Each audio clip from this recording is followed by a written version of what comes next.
Yo guys, what's going on? Blossom's back and welcome back to another episode of Top Drives. Today I want to answer a question that a lot of people have been asking me, okay? Why is my Dodge Challenger SRT Hellcat Red-Eye wide body still stock? Now, if you don't know, now you know. I've unpacked this car almost a month ago, and it is truly one of my favorite unpacks of the entire year. If not, it is my favorite unpack of the entire year. But one thing that has come to a shock to a lot of people is that my Challenger Hellcat Red-Eye wide body is still completely stock.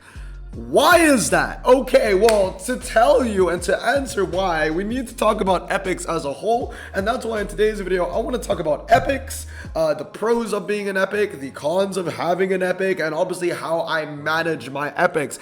This is really important, especially if you try and chase for prize cars. So let's get into it. What is an epic? In my opinion, an epic, the rarity, right, in Top Drives, is literally prime real estate. I think that epics are the most useful and probably even the greatest brand, not the greatest brand, but the greatest rarity in Top Drives. Reasons for this being, epics are rare enough to be exclusive. So obviously, like, you know, super rares, everybody can get them. Rares, everybody can get them. Ultra rares, not everybody can get them, but chances are if you are a whale or you just play clubs a lot and open a lot of packs, you're gonna get a lot of those as well. So epics are rare enough to be exclusive, right?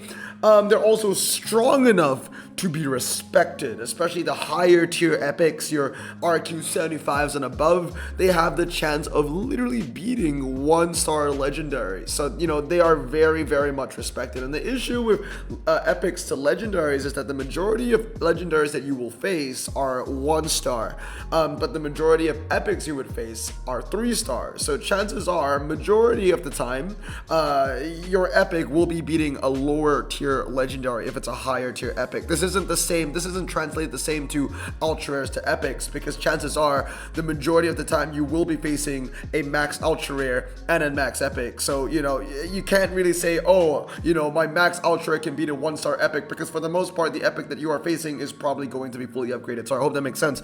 Next up, epics in my opinion are also attainable enough to be realistic. The thing is, you can actually wish to have an epic and have that wish actually come true. You know, like even something as tough as like the Dodge wide bodies, especially the Hellcat wide bodies, at least I can wish for them, and chances are they will come true. In fact, they have, right? I am, you know, after 2 years of true anguish, I did get the American Dream wide body, and then after about 6 to 7 months of, you know, more continued anguish, I finally got one of the 3 Dodges from Pacific Coast Highway. And it's the same thing to say for this Aston Martin right here. This is the Vantage, has been an epic that I've been looking for since Great Exhibition. To be fair, it used to be legendary, but it went down epic during World Expo, and I got it a couple months later. So, you know, these dreams are possible. There is a chance, there is a legit chance to believe that you can get these cars. Unlike legendaries, I don't know about you guys, but when it comes to legendaries, my mindset is always impossible. I'm never gonna get it. I'm not even gonna think about getting it. I'm not even gonna think about the chances of getting it, because the odds are just so damn low. For legendaries, it's kind of like, oh, I just get what comes to me. You know what I mean? But for epics, at least I have a little bit of leeway to think, oh yes, I might be able to get this Aston Martin. I might be able to get this Mercedes, you know, etc., etc. But, you know, for legendaries, I mean, dude, for the Porsche GT2, the one from 2017, I believe, or 2018, is a car that I've been wanting for so damn long, since it was introduced in the game back in 2018, and I still don't have it today. And it's not like I'm wishing for it. I mean, I would like to get it, but I don't expect to get it. So epics are attainable enough to be realistic, and they're challenging enough to be fun. Now, why I say that epics are challenging enough to be fun is because they're not incredibly easy to upgrade. And ultra rare, super easy to upgrade. I'm sure a lot of you guys watching have at least more than 20 max ultra rares. Super rares, easy to upgrade. Rares, easy to upgrade. But epics, they're tough. right? Like, they are tough. You need ultra rares to max them up, but it's not impossible. It feels like, for a legendary, if you want to max out a legendary, it literally feels impossible to max out a legendary. For an epic, okay, it takes me maybe a month to max, a couple, in a month, not takes me a month, but in a month, I can probably max 1 to 2 epics. But for legendaries, if I want to max 1 to 2 legendaries, it might be like 6 months. Like, it's not fun anymore. I'm waiting too long for that, So epics are challenging enough to be fun. And what makes epics so strong and so versatile in top drives is you cannot win a tri-series without epics. You can win a tri-series without legendaries, but you cannot win a tri-series without epics. For example, to my left, we have the Alpha Stradale, the Beast Alpha X, and the Charger SRT Hellcat. These are all epics that have won me tri-series prize cards in the past. To my right, we have a legendary and 3 shitty epics below. Yes, those epics, the Subaru, the BMW, and the Audi, are all terrible, but I can use them as food to feed a legendary that might be good enough to win me a tri-series prize car. So epics are your bread and butter. I've seen so many people win tri-series prize cars with no legends, but I've never seen anybody that has won a tri-series prize car with no epics, besides freak events being brackets that are incredibly small or completely brand new updates where no one can pull anything and people are winning with supers and stuff. But chances are you got an epic in there somewhere. You need that win condition, right? So epics are amazing. They are so good that they are bad. One thing I think a lot of players in top drives can probably relate to me with is we have this in our garage. We have so many locked epics that we want to upgrade, but we can't upgrade them fast enough, and they just keep piling up and piling up and piling up. Literally in my garage, there are 96 epics that I want to keep and fully upgrade. This doesn't even include epics that I have unlocked, epics that I have classified as fuse material. No, 96 epics in my garage I literally want to keep. Some of them that you can see over here, out of the 96, there are cars like, you get your prize cars like your Ford Indigo, your Nissan Skyline GTR, and then you have cars that I just freaking love, like, my Charger collection, my Dodges, my Challengers, my Aston Martins, my Mercedeses, the SLS AMG Roadster, the Porsche 911. You have all of these potential passion projects that you want to work on, but you can't.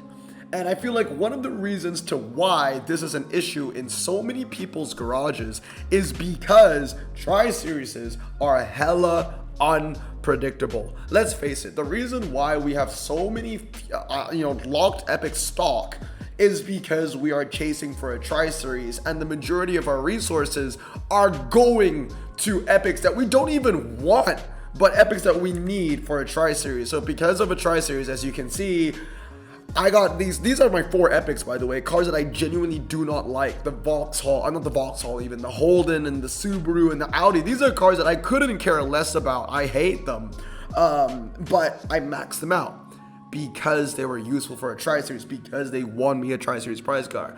And it's really sad because on the other side of my garage, I still have my stock Camaro Z011 Elite, a car that I love, a car that I've been chasing for literally almost half a decade, and I still have it stock. Now, on the bright side, at least the Subaru Impreza did its job. It won me the Apollo Intensa Emozione. The Audi RS4 did its job. It won me the Peugeot HDI FAP. The Holden HSV did its job. It won me the Sauber C11, and the BMW M340 won me something. I forgot what the prize car was, but it won me something, right? But the caveat is, after it wins you the prize car, these cars are useless. I've never used them again. To be fair, the BMW I did use recently, and it has that little bias because it's after World Expo, and it's 4-wheel drive, and it's medium, and it's 5-seater and saloon, so it has a chock full of niches. But things like the Audi, things like the Subaru Impreza, those things I literally never use anymore. Even the Holden, even though that came out after World Expo, I literally forget that it even exists in my garage. So that is an issue. Tri-series just kind of make you upgrade cars that you don't even want. So how do you manage your epics? Well, in this part of the video, now I'm going to tell you how I manage my epics and how do I try and balance upgrading epics that I don't like and epics that I like. And in turn, when I upgrade epics that I like, it kind of services the fact that I'm trying to decrease the amount of locked and stock epics I have in my garage. It's a very slow process, but I want to get there, right? So how do I manage my epics? Well, the first thing that you need to realize if you want to manage your epics correctly is you need to ask yourself as a player, are you a chaser or are you a collector? If you are a collector, easy. You don't even need to watch the rest of this video anymore because you have your goals, you set them straight. You are a collector. Go collect the epics you want, go max them out. If you don't care about prize cards, good for you.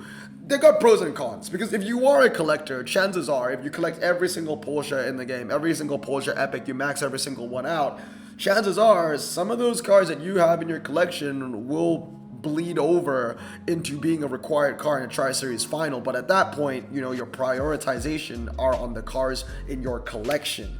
The other way is obviously chaser. This is just going for the prize cards. You don't know what the requirements are going to be. You have to wait for the requirements. They usually come out a week before the actual TriSeries, and then you just upgrade whatever Hutch throws at you. Pros and cons to that as well, because sometimes in those requirements might be cars that you actually like. That's a win-win. So there are win-win situations in both scenarios. But for the collector, there's only a win-loss. But for chaser, there's a loss-loss. So for the collector side, the win-loss basically is you don't win the prize card. That's a loss. But the win is that you still get to upgrade epics that you like. If you are a chaser, it's a bit more high risk, high reward. There is a lose-lose situation. Reason for that being, you may not be able to win the prize card, and in doing so, you still max out an epic that you didn't want to do. So that is something that you need to consider if you want to be a chaser or a collector. For a collector, the best case scenario is a win-win. The worst case scenario is a win-lose. For a chaser, the best case scenario is a win-win. The worst case scenario is a lose. So moving on, how do we prevent those lose situations? You gotta just know as a chaser what you got. You got to know your win condition, right? So these are the things that I always ask myself before a TriSeries final if I want to invest my ultra rares into epics that I don't really like or care about. Number one, what is the prize card in showcase? Is this a TriSeries prize card that is useful in the game or a card that I care about? If it is, then I'm gonna go for it. If it isn't, if I'm on the fence, whatever, I'm gonna skip it, right?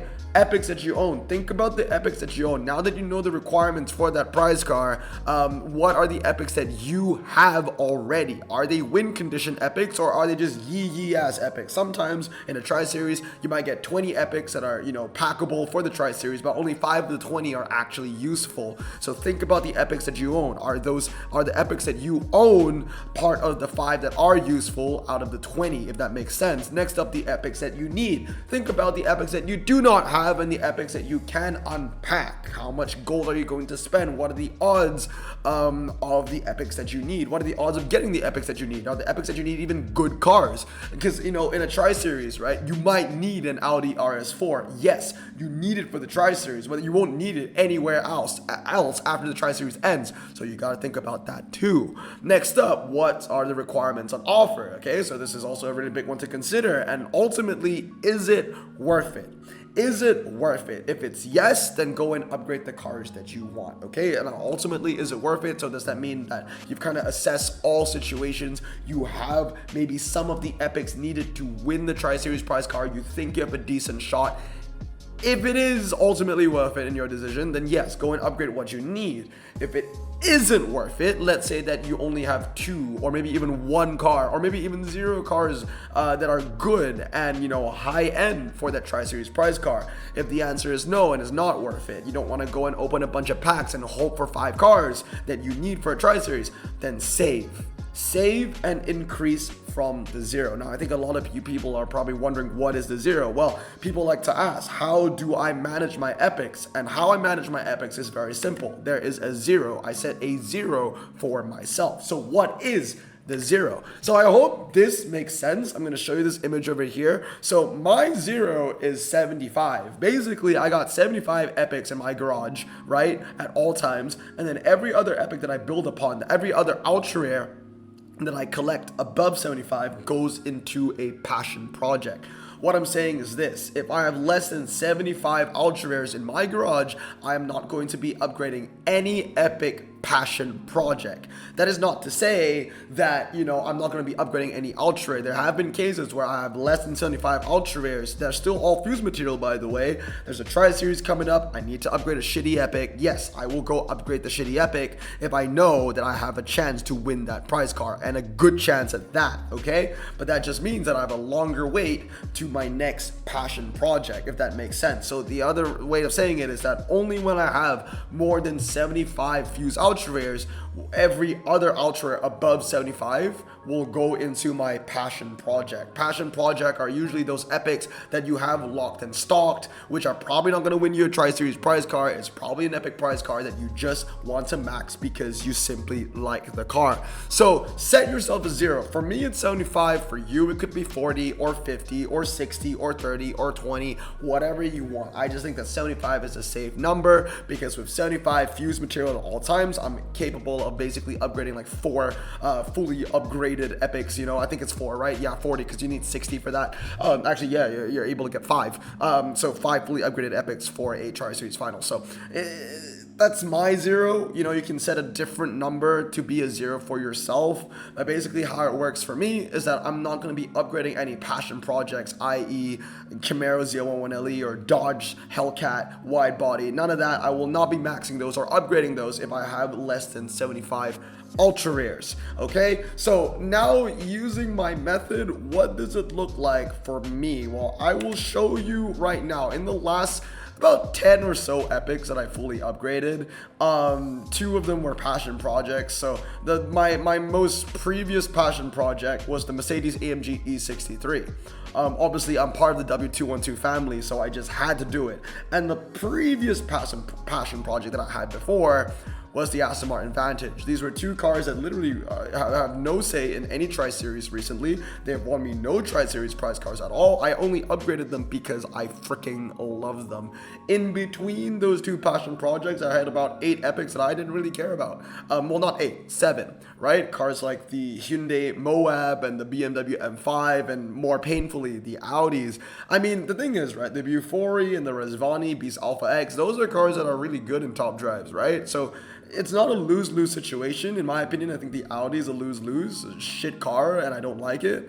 Audi RS6, again, shit car, I don't like it. But things like the BMW and the Rezvani and the Bufori, I don't really love them, but at least they're good cars in top drive, so I can get some value out of them. But like I said, in some cases, there might be win-win scenarios. That's why I highlighted the Alpha Giulia, because this was one of those where I needed it for a Tri-Series.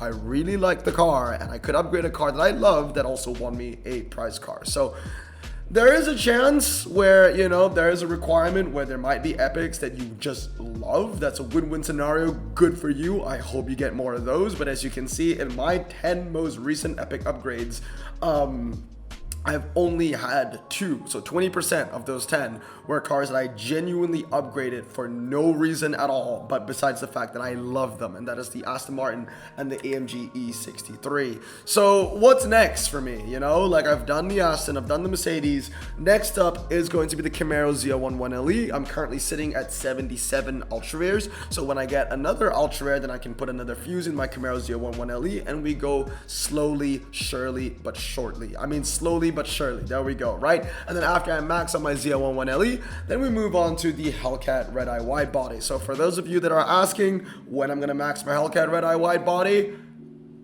either I finish my Z11LE and I have enough fuse material over 75 where I can max out the red eye, or B, it just becomes a really useful car in a Tri-Series in the near future, and then I have the excuse to max it out quickly.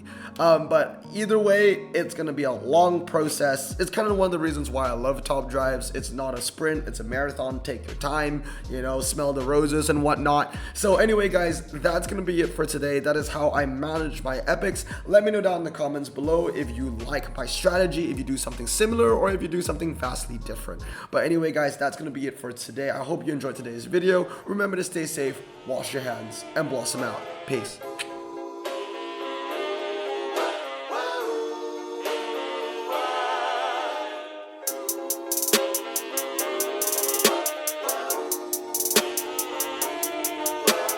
Bro, this song just makes me so happy. Me too.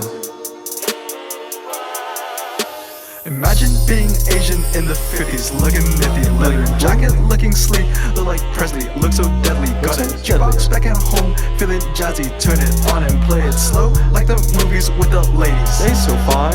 Imagine being Asian in the 50s, looking nifty, leather jacket looking sleek, look like Presley, look so deadly. Got a jukebox back at home, feeling jazzy, turn it on and play it slow, like the movies with the ladies. They so fine. Sit back, relax in my Bonneville Pontiac. Hold tight all night, cruise to Jacksonville, Atlantic. Blonde